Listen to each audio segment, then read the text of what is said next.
հայ մասնակից նույնքան ավարտական վկայական։ FDEP-ին մասնակցած բոլոր հայ բժիշկները հաջողությամբ հանձնեցին քննությունը։ Նրանցից երկուսը ՀՖՖ բժշկական դեպարտամենտի պետ Նարեկ Վանեսյանն ու դեպարտամենտի բժիշկ Անդրանիկ Ղարիբյանը ստացան երրորդ workshop-ի վկայականը։ Հայաստանում միայն նրանք ունեն FDEP-ի բոլոր 3 վկայականները։ Որպես UEFA-ի որակավորում ստացած սպորտային բժիշկներ, նրանք արդեն կարող են դասավանդել իրենց անցած ծրագրերը։ Ուզում եմ նաև ձեզ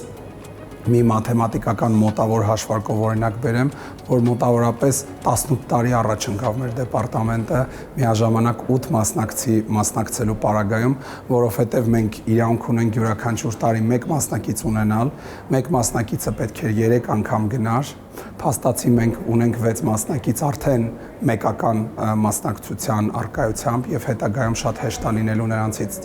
որևէ մեկին ուղարկել այլ երկրներ եւ ունենալ այդ վկայականները։ Նման չունեցող իրադարձություն է Հայաստանի համար, քանի որ մեկ հարկի տակ հավաքվել էին Եվրոպայում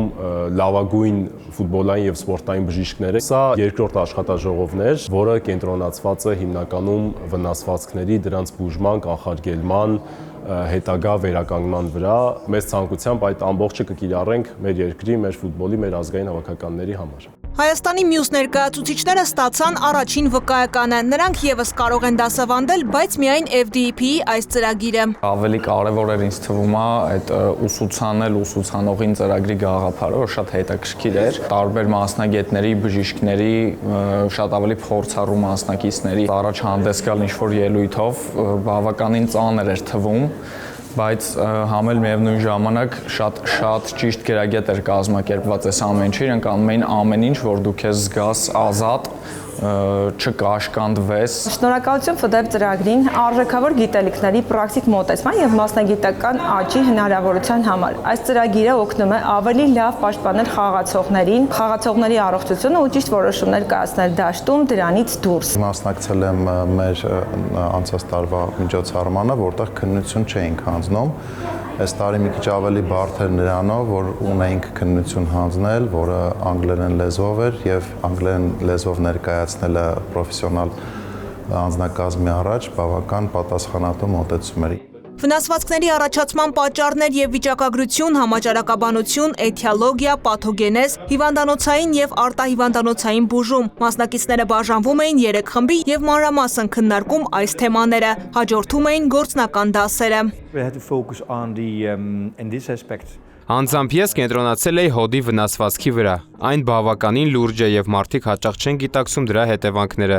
Տեսական ու գործնական դասերով ավելի զարգացրի գիտելիքներս։ Ինձ համար սա FDEP-ի առաջին կուրսն էր, այն անցավ բարձր մակարդակով։ Հասցրի ծանոթանալ հայ բժիշկների հետ, բարձրակարգ մասնագետներ են։ Հուսով եմ Հայաստան վերադառնալու եւս մեկ հնարավորություն կունենամ։ Ինքս ֆիզիոթերապևտ եմ, շփվեցի Հայաստանի ազգային հավաքականի իմ գործընկերոջ հետ, արդյունավետ միջոցառում էր։ Այս ամենից զատ Հայաստանում ինձ ամենաշատը զարմացրեց կարմիր գինին, հուսով եմ կնոջս հետ մի օր կվերադառնամ։ Հայաստանյան FDEP-ին մասնակցում էր 80 բժիշկ, ներառյալ դասախոսներն ու UEFA բժշկական անձնակազմը։ Ավարտական վկայական ստացան 57-ը, 14-ը ամբողջական։ Շատ հետաքրքիր ծրագիր էր, կարևոր գիտելիքներ ստացա։ Մինչ այս 2 անգամ մասնակցել էի FDEP-ին, մեկը Լիսաբոնում, մյուսը Զագրեբում։ Այս տարվա ծրագիրն անցկացվեց ավելի ինտերակտիվ։ Տարիներ առաջ Հայաստանում մասնակցել էի մեկ այլ սեմինարի, կազմակերպչական առաջընթացը ակնհայտ է։ Տեսա շատ երիտասարդների, ովքեր ցանկանում են ներգրավել այս ոլորտում։ FDEP-ին հնարավորություն տվեց բոլորին հավաքվել մեկ հարկի տակ եւ ստանալ իրենց հուզող հարցերի պատասխանները։ Ամեն ինչ հիանալի էր կազմակերպված։ Հայաստանի ֆուտբոլի ֆեդերացիան, Նարեկ Վանեսյանն ու նրա թիմը բարձր նշաձող են սահմանել։ Հաջորդ կազմակերպչին շատ դժվար է լինելու հասնել այս մակարդակին։ Բժշկական հաջորդ կարևորագույն իրադարձությունը 2027-ի փետրվարին է։ Դուբլինում կկայանա UEFA բժշկական սիմպոզիումը։ UEFA-ն ՀՖՖ բժշկական դեպարտամենտի ներկայացուցիչներին արդեն հրավիրել է։